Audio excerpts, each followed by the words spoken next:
Yeah, the Fed said that they found photos and videos of Diddy freakos. You think celebrities is worried about being caught on tape? Oh, they definitely. I don't think they're worried about going down as much because I don't know if you can be held accountable for being a freak among freaks. Now, can they say you had knowledge of narcotics distribution? Because the one thing that they have in the RICO charge, okay, is that he engaged in possession of narcotics with intent to distribute. So they could potentially come back and say, all you celebrities who were at the freak offs, y'all had knowledge that illegal drugs were being distributed and used at these parties. But to that, Art, I'm going to say, are you serious? Aren't there drugs being distributed at every Hollywood party, every music industry party? I mean, are you really going to charge all these black celebrities who were at these freak offs with knowledge of possession of controlled substance with intent to distribute when that is everyday culture in Hollywood? See, then, in my opinion, it starts to really look like what it is: racial targeting and racial profiling. That would be a bit too much. Now, they say Puffy had a gun with the serial number scratched off. I don't know why he would do that. Because when they said they found 2 or 3 AR-15s or whatever, he has a right to have weapons. He got a right to have weapons in his house. So to me, them finding guns means nothing. The man is a mogul and he's an American citizen. So he has a right to have guns. But that one with the serial number scratched off, Art, can that be linked to any crimes that have ever been committed? And if it can be linked to any crimes that have ever been committed, now Puffy is in hot water. But but the one thing he can't do, Art, the one thing Puff can't do, because as people send me messages and screenshots from social media all day long about this, there's a lot of Africans who are saying he should just expose everybody. That's the worst thing Sean Combs can do. And I'm sure Sean Combs knows he can't do it because that's exactly what Jeffrey Epstein was going to do. Jeffrey Epstein went on record and said, I'm not going down alone. So when you say that, that automatically means that you're about to take somebody down with you. Donald Trump was on that plane allegedly.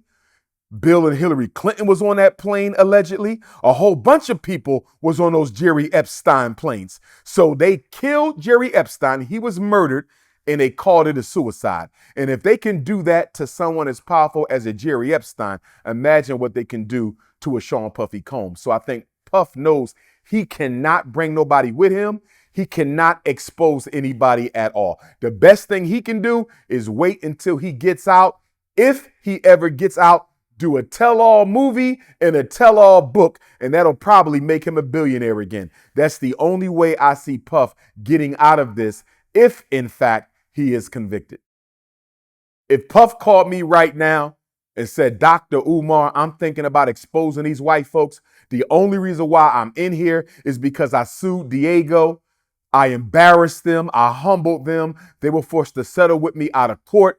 And they are the ones who called in a favor to the U.S. government, or had King Charles III to call in a favor on their behalf to the U.S. government. And that's why I'm here. And I would say, Puff, good brother, if you did the crime, you got to do the time. If in fact you're guilty of trafficking women against their will, if you are in fact guilty of forcing women or men into these freak offs against their will, brother, that is a crime in my book and you need to do the time. But if you're guilty of those things and this is a complete setup and you're ready to expose everybody involved, I would strongly recommend you do not do that until after you do your time and get out. What did Bill Cosby do?